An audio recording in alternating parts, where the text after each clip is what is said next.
All right, hello friends, and welcome back to my YouTube channel. Today I'm going to be talking about a kind of specific situation or subject, but I hope it might be useful to those who are currently or about to be in my situation.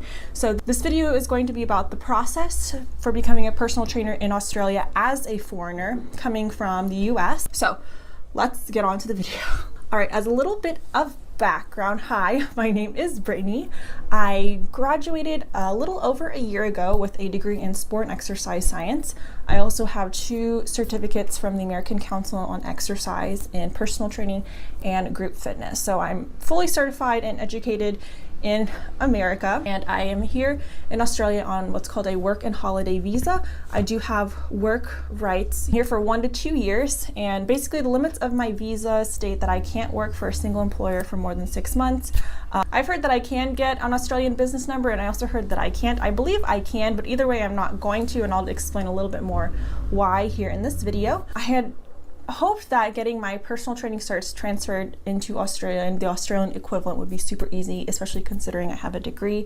In Australia, they call their certifications a Cert 3 and 4. 3 is for qualifies you to lead group classes, and Cert 4 qualifies you to be a personal trainer. From my understanding, you basically have to go to full-time school in order to get these full-time schooling for a couple months, or do it part-time for like a year or so to get these certs, and they cost a couple $1,000s. I think like $4,000. It's such a wide range, but it's a hefty sum of time and money to invest into this, and this basically only certifies you to work in Australia. So my first goal or first point of contact for trying to get these certs in Australia was to, I messaged Fitness Australia, which is just not a certifying body, but just like a registry that kind of recognizes you, and you get you can apply for insurance through them, and then being registered can be useful to some gyms.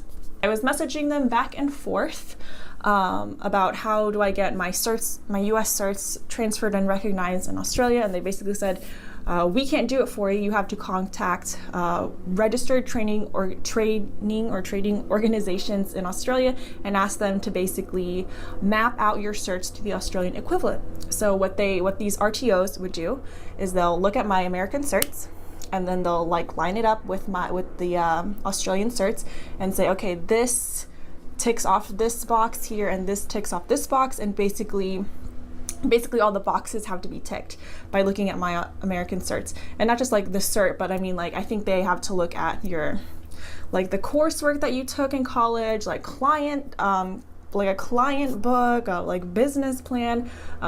There were so many. I emailed so many of them. I looked through so many of these little applications that they had, and it was very extensive. If any of the tick boxes were missing, I basically had to go to their school or sign up for their course, and take the whatever's missing, so I can get a complete Cert 3 and 4. A huge issue with even applying for them to look at my certs was there was a huge fee. I think the lowest I saw was like $400 for them to just for them to even look at my transcript, for them to even look at my certs, because it takes a lot of time for the reviewer to look through everything. So there was like a $400 to $700 application fee, and I don't know if that was just for the Group X and the PT, or Group X $400 and PT another $400 or $700. I don't know, and that was very daunting for me. So there was that upfront investment of looking at the application fee, and then after that I wouldn't even know what courses I would have to take. I knew there's an application fee, but I also have to pay for the courses or the points that are missing, and then I would also have another time investment in taking those courses to kind of amend the gaps. So I know that the Cert 3 and 4 in Australia is a lot more extensive than getting a PT cert or Group X cert in the US, so I didn't know really what kind of investment it would take, and I had a feeling it wasn't going to be worth it. But somehow I found an organization that just looked at my certs for free or whatever, and they said, okay, yeah, you're fine. You just need to pay $2,000 and just get practical hours done. You're missing 70 hours or 40 to 70 hours of practical time, and we'll give you a booklet. You just fill it out, send it back to us, and we'll give you your cert. So I thought, okay, like maybe I'll go for that. Like, let me do my research. So I bookmarked them, and I'll say thank you. I'll look around gyms in the area once I get to Melbourne and see if anybody would house me for those practical hours, and then I'll, $2,000, be a certified trainer, great. So I, first week that I was here, I, went out applying to all these gyms, explaining my situation, like, hey, I am a trainer, I'm certified, I can do this. I'm not legal in Australia, but I basically need you to like sponsor me or let me like work here for a bit, like for free or volunteer or whatever, just so I can get my hours and become a certified PT. Very frustrating process, and I think this just comes with being a foreigner in another country. I think where you're not familiar with the terms and the rules and everything. So I applied a lot, but really like they would see that, okay, either they would say, oh, you're not cert 3 and 4, like they brush me off, like they brush me off, not hearing my situation. I had a couple of very nice people actually reach out to me, like you, we want to help you, but like this is how personal training kind of works in Australia.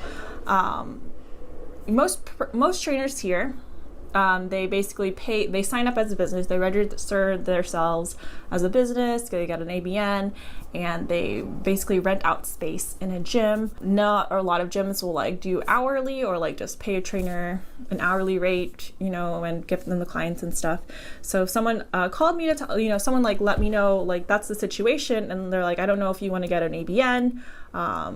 And I think it's pretty easy to get an ABN, but I think that either way, it wasn't something that I want to do because I knew it was just a lot more work and paperwork, and plus like I'm a work and holiday maker. Let's be honest about the kind of experience I'm trying to get while I'm here. And the limit of my visa is I can only work for a single employer for 6 months at a time, like at most. So even if I found, and I did find, a gym that paid hourly, and they said, well, that's great, like, yeah, but even if you get your cert and we give you clients, like you have to leave in 6 months, like you can't keep those clients after 6 months basically. And that's, not what we want. Like we want to build a long-term relationship, blah, blah, blah. I realized like, okay, it's really like the limits of my visa that are getting in the way here. Getting, for $2,000 to get a cert, like that was like barely worth it. That was barely worth it as it is. But then adding this like, oh, the 6-month limit, oh, the ABN, and then when I think about it, or when you think about it, like you're really only certified to work in Australia, and I'm going to be here for, I don't even know if I'll be here 2 years. Like maybe I'll leave in a year, It's just like a huge investment for something that I'm not actually, it's not that I'm not going to use, but like, I don't know if it'll really be a good investment in the long term. Sure, it's great like right now, but like long term, probably not a wise investment. So basically, yeah, I chose not to be a PT here for visa restrictions, and also the huge upfront financial and probably time investment just to get certified. And I'm limited to this country. And I'm not going to live here. Like if I were like moving here permanently, like I think I would definitely go for it. But like this is a transient stage in my life, so I won't be an official PT. I am working at a gym right now, and I am doing a little bit of program writing and like training, but I can't say I'm like a real trainer here. So there's that. On a side note, Fitness Australia, or is it's kind of like AusReps, Australian reps, or like Registry of Exercise Professionals Services or something, like that's what they are. There are different coordinating companies in Europe and the US, like US reps, and then EReps, European Registry of Exercise Professionals. So if you are certified in the UK, this is a very specific example, and so what I found. If you are certified in the UK, a certified trainer in the UK, like you got your certs in the UK, I think they also call it a 3 and 4, and you're registered with EReps, you get a very easy transfer. Like you can just easily transfer over to AusReps or Fitness Australia, and great for you. I don't know if you automatically get a 3 and 4 as well, or get a Australian 3 and 4 as well, but they're so similar. I think that it's basically the same. It's either way. It's super easy, much easier if you are certified in the UK or Europe. US, we do have US reps, but they do not have what's called a direct portability program with Australia. So yes, I am certified in the US and I'm registered with the US. And even though the US and Europe have a direct portability program, and Europe and Australia have a direct portability program, I was hoping I could leverage like becoming an EREPS professional, which I am, and then using that to leverage just becoming an OSREPS professional, but it didn't work out that way. When I explained to them that, they're like, no, it really just matters like where your quals are from, your qualifications are from. So yeah.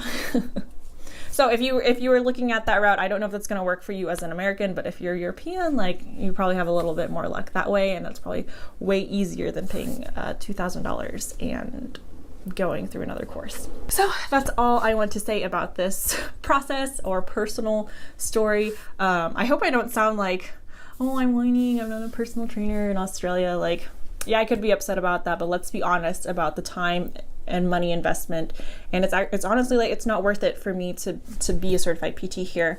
I'm just gonna have to pause my official personal training career here and either get back to it or work on some online stuff, which is what I am doing now. So if you like this video, please like it. If you can comment any questions you have. I'm not a professional, but I have gone through this frustrating headache of a process, so I can probably save you some if you have any questions. So let me know below.